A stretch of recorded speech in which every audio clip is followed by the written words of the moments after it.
नमस्कार, मैं बुद्धि प्रकाश शर्मा केवी अम्बासा से। और आज हम कक्षा 10 की हिंदी की पाठ्य पुस्तक क्षितिज भाग 2 के नौबत खाने में इबादत नामक पाठ का सार समझेंगे।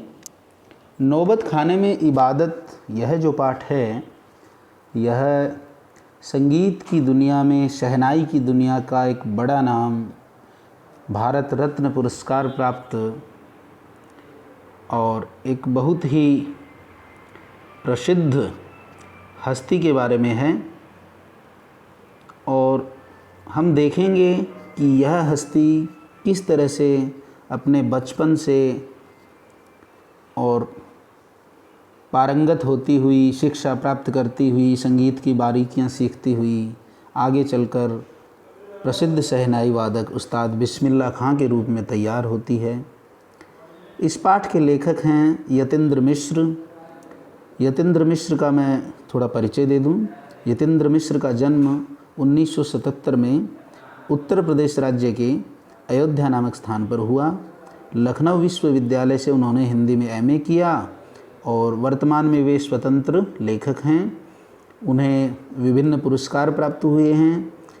उनकी विभिन्न जो काव्य कृतियाँ हैं, जिनमें 3 प्रमुख काव्य संग्रह हैं, यदा कदा, अयोध्या तथा अन्य कविताएं और ड्योढ़ी पर आलाप, ये 3 इनके काव्य संग्रह हैं। इसके अलावा भी इन्होंने कुछ पत्रिकाओं का सह संपादन किया है, कुछ पुस्तकों के लिए उन्होंने संपादन किया है।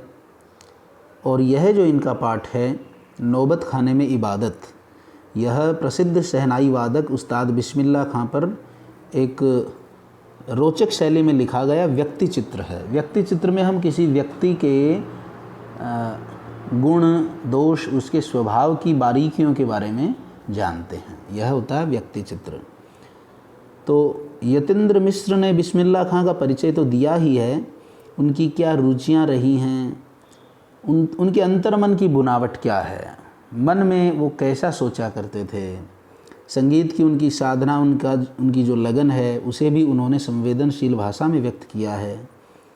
और बताया है कि संगीत उस्ताद बिस्मिल्लाह खां के लिए एक आराधना रही है। इसका भी अपना एक विधि विधान है, यानी इसके भी नियम कानून कायदे हैं। इसका अपना एक शास्त्र है। वो जाने बिना आप वह विद्या नहीं सीख सकते। पहले उसे जानना होता है, फिर उसका अभ्यास ज़रूरी होता है। गुरु शिष्य परंपरा के अंतर्गत आप सीखते हैं। आप में तन्मयता होनी ज़रूरी है, धैर्य ज़रूरी है, मंथन यानी उस पर सोच विचार ज़रूरी है। तो यह जो लगन है, यह जो धैर्य है, यह बिस्मिल्लाह खां में रहा है। और जिस समय ये पाठ लिखा गया था, उस समय लगभग 80 वर्ष की उनकी उम्र रही थी। तो बताते हैं कि 80 वर्ष की उम्र में भी उस्ताद बिस्मिल्लाह खां की जो साधना थी, उनका जो अभ्यास था, जो रोज़ाना की उनकी प्रैक्टिस थी, वो चलती रहती थी। और यतीन्द्र मिश्र स्वयं भी संगीत की जो शास्त्रीय परंपरा है, जो क्लासिकल इंडियन म्यूज़िक है, उसके भी स्वयं गहरे जानकार हैं। इस पाठ में कई स्थान पर उन्होंने जो लिखा है, उसको पढ़कर हम जान सकते हैं कि यतीन्द्र मिश्र स्वयं भी संगीत के शौकीन रहे होंगे। और इतना रोचक ये पाठ बन पड़ा है कि बार बार पढ़ने को मन करता है। भाषा भी बड़ी सहज है, मन को छू लेने वाली भाषा है और बड़े आराम से समझ में आती है। तो आइए देखते हैं कि नौबत खाने में इबादत जो पाठ है, उसका मूल भाव क्या है।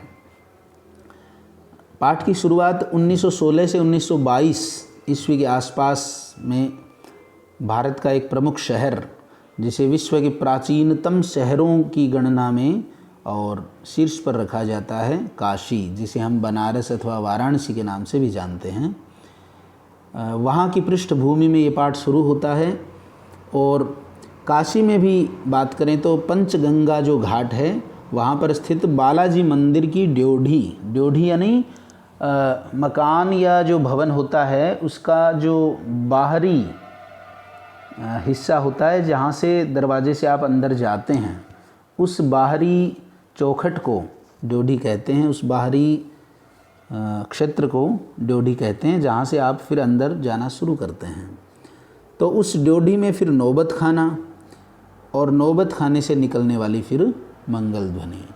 अब देखिए, आप यदि देखें कि नौबत खाना क्या है, तो नौबत खाना प्राचीन जो हवेलियाँ, जो महल इत्यादि होते थे, जो मंदिर जो बड़े स्तर के होते थे, उनमें प्रवेश द्वार के ठीक ऊपर और बैठकर, यानी 12 दरियाँ बनी रहती थी, एक तरह से बैठने का स्थान बना रहता था दोनों तरफ, जिसमें बीच में से व्यक्ति आने वाले आएँ, जाने वाले जाएं, और दोनों तरफ जो कलाकार लोग बैठे रहते हैं वो अपने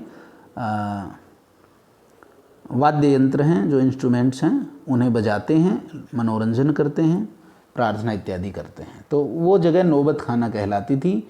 और उसी नौबत खाने में बैठे हुए उस उस्ताद जो बिस्मिल्लाह खां हैं, उनसे ये पाठ शुरू होता है, उनकी बात से ये पाठ शुरू होता है कि वहाँ कितनी मीठी धुन बजा करते थे। अमीरुद्दीन अभी 6 साल के हैं और उनके बड़े भाई शमसुद्दीन 9 साल के हैं। अब अमीरुद्दीन क्या हैं, यही आगे चल के और उस्ताद बिस्मिल्लाह खां बन जाएंगे, जो अपने भाई से 3 साल छोटे हैं।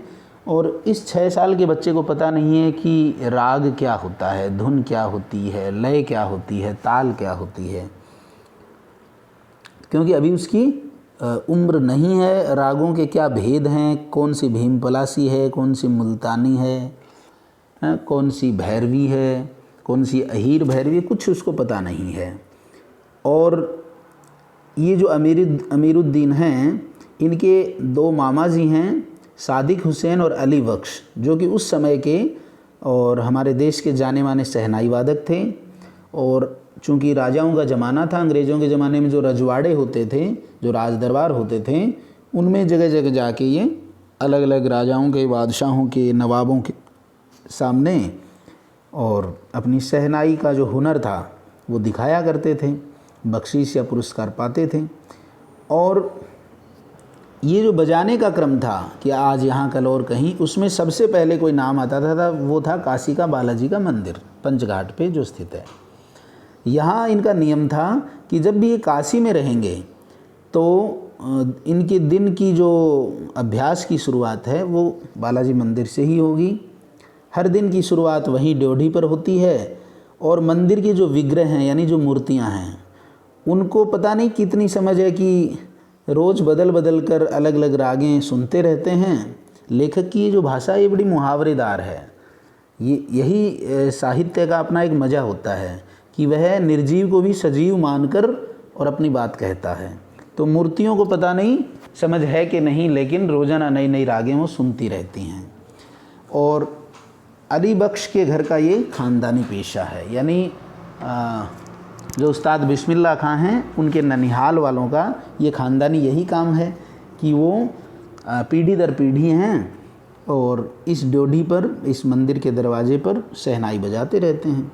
अब देखिए, इस एक पैराग्राफ को यदि हमने ध्यान से पढ़ा हो, समझा हो, तो एक बात तो हम निश्चित रूप से जान पाएंगे कि आज से लगभग 100 साल पुराना जो ये काशी का माहौल बता रहे हैं या हमारे देश का जो माहौल बता रहे हैं, उसमें धार्मिक कट्टरता का कोई स्थान नहीं था।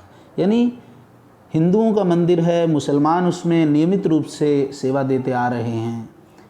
कितना अनोखा दृश्य रहा होगा, सांप्रदायिक सौहार्द का। कोई जात पात नहीं है, कोई धार्मिक भेदभाव नहीं है, कोई ऊंच नीच नहीं है, कुछ तेरा कुछ मेरा नहीं है, सब मिल बांट के एक साथ हंसी खुशी रहते हैं। अब बात करते हैं अमीरुद्दीन के जन्म स्थान की। उनका जन्म स्थान है बिहार राज्य में एक गांव है डुमरांव, वह उनका जन्म स्थान है। और 5-6 वर्ष के जब वो थे तो वह गांव से अपने नाना के घर आ गए, और नाना उनके रहते हैं काशी में। तो यदि हम संगीत के दुनिया का इतिहास उठा के देखें तो उसमें डुमरांव का नाम कभी कभार आता है। और वो किस लिए आता है? एक तो ये कि शहनाई बनाई जो जाती है और जो बजाई जाती है उसमें रीड का प्रयोग होता है।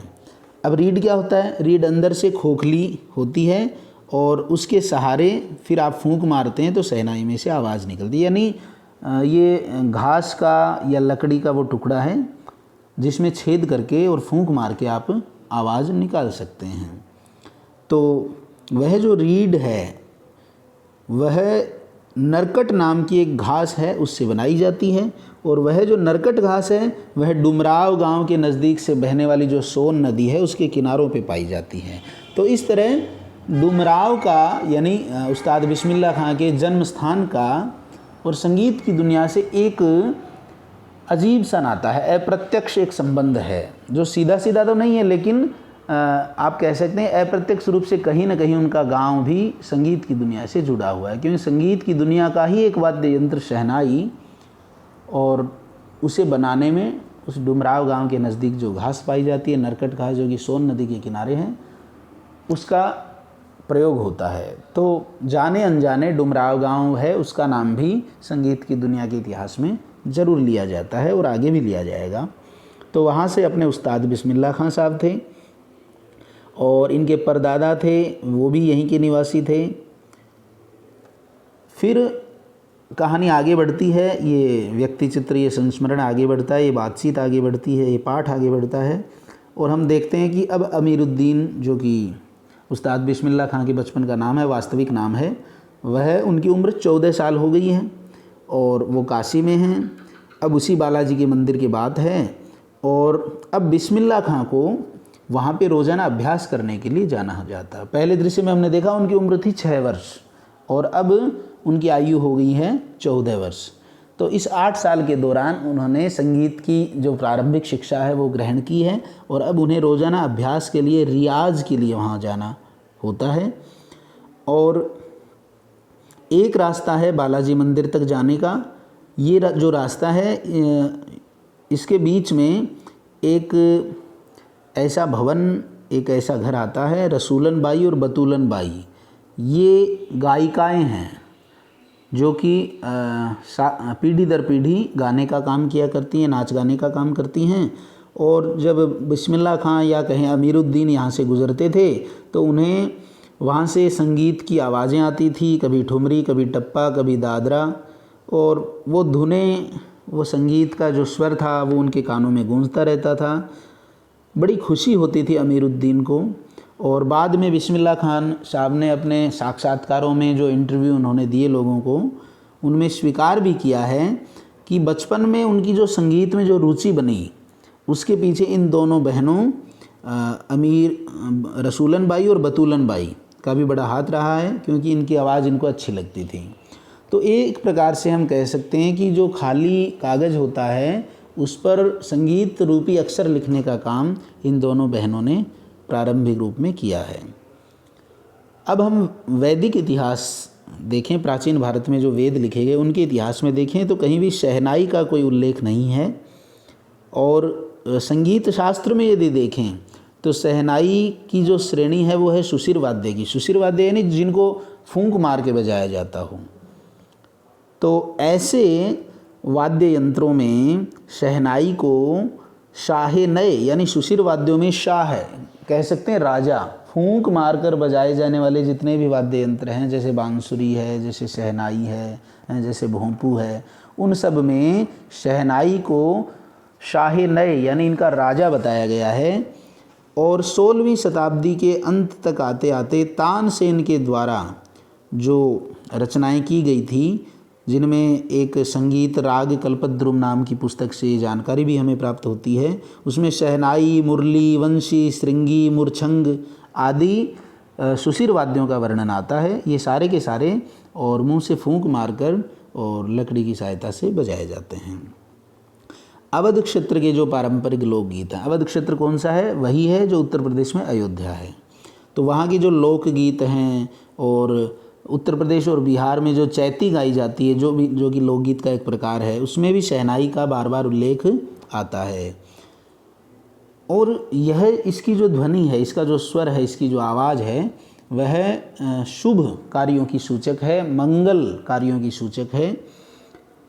और दक्षिण भारत में जो मंगल वाद्य है नागस्वरम, नागस्वरम नाम का एक मंगल वाद्य है, एक वाद्य यंत्र है, वह भी शहनाई से मिलता जुलता है, क्योंकि नागस्वरम का प्रयोग भी और वहाँ पे जो सुबह जो संगीत गाया जाता है, प्रभाती जिसे बोलते हैं, उसमें प्रयोग होता है।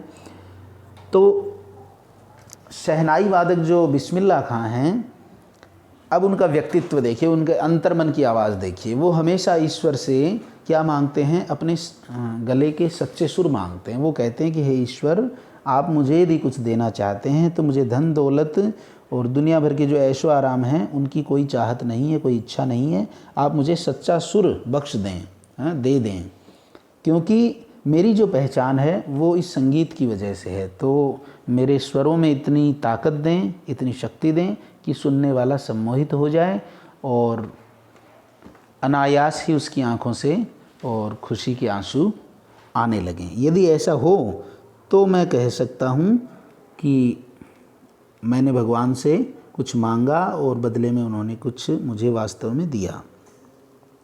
तो सच्चा सुर वो मांगा करते थे और कभी भी उन्हें अपनी प्रसिद्धि का कोई घमंड नहीं हुआ।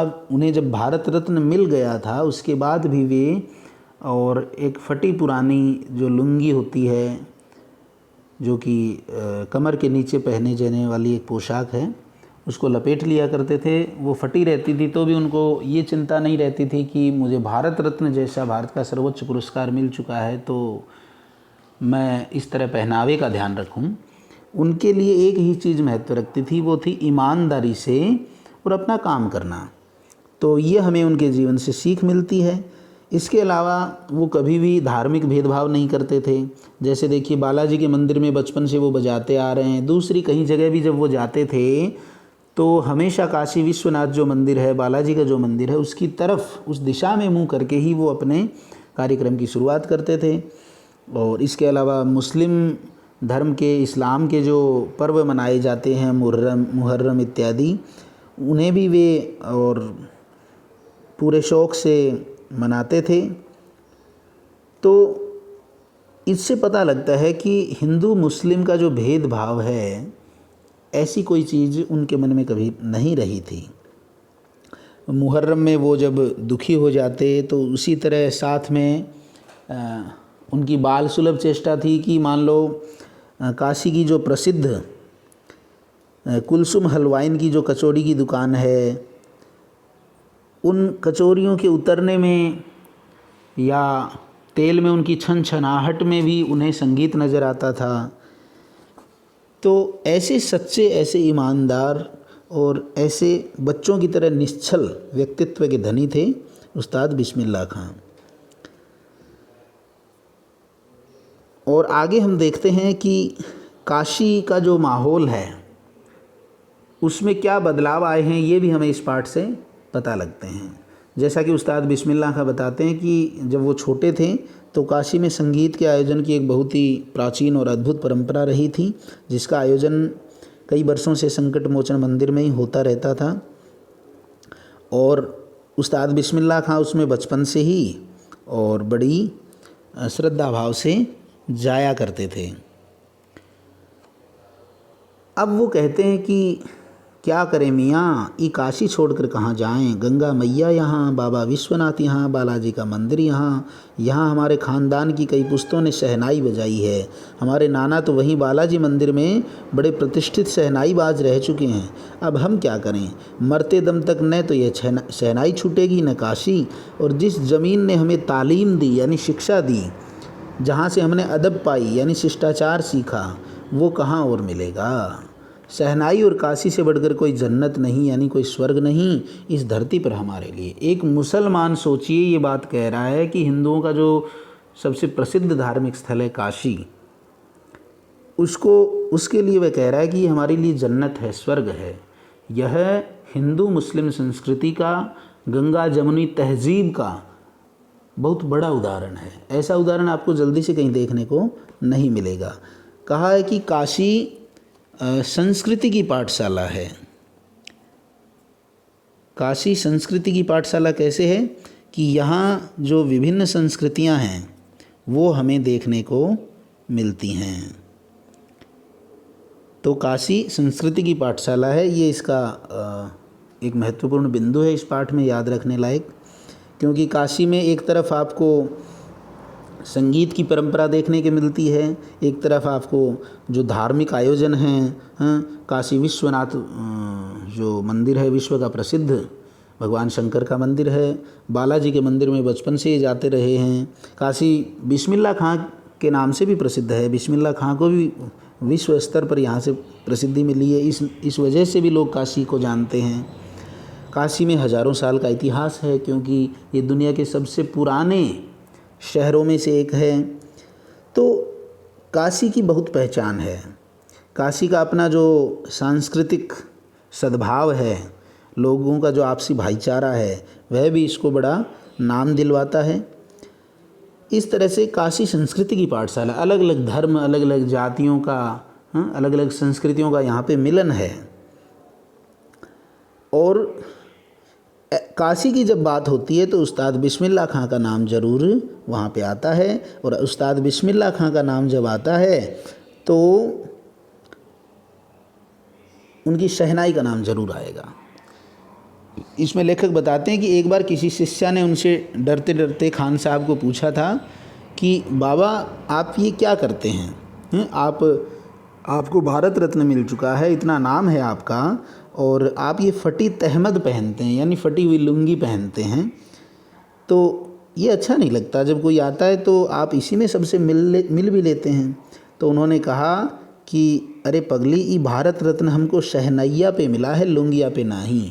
यानी मुझे जो भारत रत्न मिला है वो मेरी कला के लिए मिला है, और मेरी कला क्या है? शहनाई बजाना। तो शहनाई वादन के कारण मुझे ये मिला है, न कि और मैं कैसे कपड़े पहनता हूँ इस पे मिला है। तो इस तरह से हमें पता लगता है कि वो दिखावे में बिल्कुल भी विश्वास नहीं करते, क्योंकि वो कहते हैं कि तुम लोगों की तरह बनाव श्रृंगार देखते रहते तो उम्र ही बीत जाती और फिर हो चुकती शहनाई, तब क्या खाक रियाज हो पाता। यानी जो व्यक्ति दिखावे में उलझ जाता है वो सच्ची साधना कभी नहीं कर सकता। तो उन्होंने कहा कि मुझे भगवान से एक ही चीज़ चाहिए कि मुझे सच्चा सुर दे दें। कपड़ों का क्या है, आज फटे हैं तो कल नए आ जाएंगे, सिल जाएंगे। फिर आगे देखते हैं कि सन 2000 में और काशी विश्वनाथ का जो मंदिर है उसके निकट का जो इलाका है जिसको पक्का महाल बोलते हैं, वहाँ से मलाई, बर्फ़ इत्यादि बेचने वाले भी जा चुके हैं। और उस्ताद बिस्मिल्लाह खां को ये बात बड़ी चुभती है कि बचपन में जो दुकानें, जो गलियां जैसी दिखती थीं, अब वो सारी बदल चुकी हैं, और इस बदलाव से कहीं न कहीं वो मन में कुछ दुखी हैं, उनको अफसोस होता है। और अब के ज़माने का यदि देखें तो नए जो कलाकार लोग हैं वो भी इतना रियाज, इतना अभ्यास कहाँ करते हैं। तो ये सब चीज़ें जो बदल रही हैं ज़माने के साथ, ये उन्हें थोड़ी सी और चोट पहुँचाती हैं, दुख देती हैं। लेकिन काशी में एक चीज़ है जो नहीं बदली है। काशी आज भी संगीत के स्वर पर ही जगती है और उसी की थापों पर सोती है। काशी में मरण भी मंगल माना गया है, यानी काशी में मरना लोग शुभ मानते हैं कि अंतिम समय में जो काशी में जिसकी मृत्यु होती है, कहते हैं वो सीधा भगवान शंकर के पास जाता है, ऐसी मान्यता है। तो इसी मान्यता के कारण लेखक ने कहा कि काशी में मरण भी मंगल माना गया है। काशी क्या है? आनंद कानन है, खुशी का एक बगीचा है, उद्यान है ये। और यही वजह है कि काशी के पास ऐसे हीरे हैं उस्ताद बिस्मिल्लाह खां जैसे, जो कि सभी धर्मों को आपस में भाईचारे के साथ रहने की प्रेरणा देते हैं।